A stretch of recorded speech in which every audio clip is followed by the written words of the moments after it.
Your own organizations are also probably crazy. Most of you, even the ones who you think are really cool, probably still work in hierarchies. Do you do this funny thing with hierarchies? Where you have these ideas, again, a little old world idea. We could learn fast and the world is changing. We put the most important person in charge. They make the decisions for everyone else. We build one of these things. Have you seen these things before?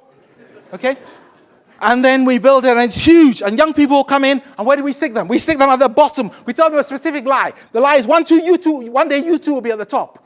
You with me? It's a lie, because they're never going to get there, because you guys are there and you're not going anywhere. But they never notice, because what happens is, next year younger people come in, because we're doing more of the same. We're doing growth. More of the same is the safest way of growing our businesses. So younger people come in, and you know how when you're on a train, and the train next to you moves, you think you're moving forward? So these young people, next year, younger people come below them. They suddenly get their own department. They go on and celebrate. They imagine they've gone up. They stay in the same place. The organization grows below them. Now, what this does is, it means you're locking people into a particular environment. Now, I'll just give you a little story. I work with one of my clients in the construction industry, and one of the things which they discovered was about 10% of the cost of a construction project is just inspections. Can you imagine that? Inspecting stuff. So one of the youngsters about here, we'll call him Bob, he came up with the idea that he'll take his iPad on site, do the inspections, photograph it, update it, solved. No, unfortunately, he bumps into somebody who discovers that that's not what they're supposed to do. Let's call him the guy Bill. He's in the IT department. He complains. He doesn't complain to Bob. No, he complains to who?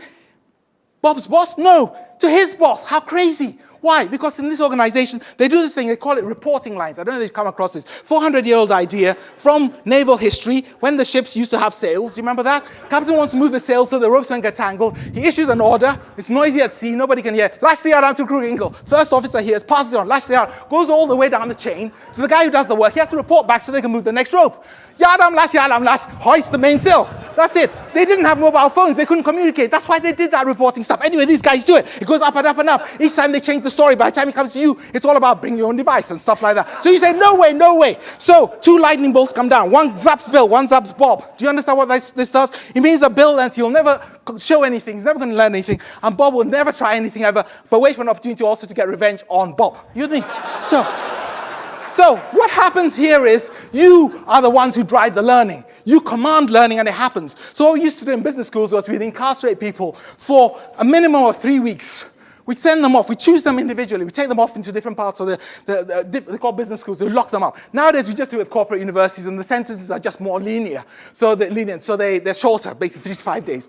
So having done that to people, we then expect them to come back and learn. No. In the new world we're living in, you can't do that. You have to learn and apply at the same time.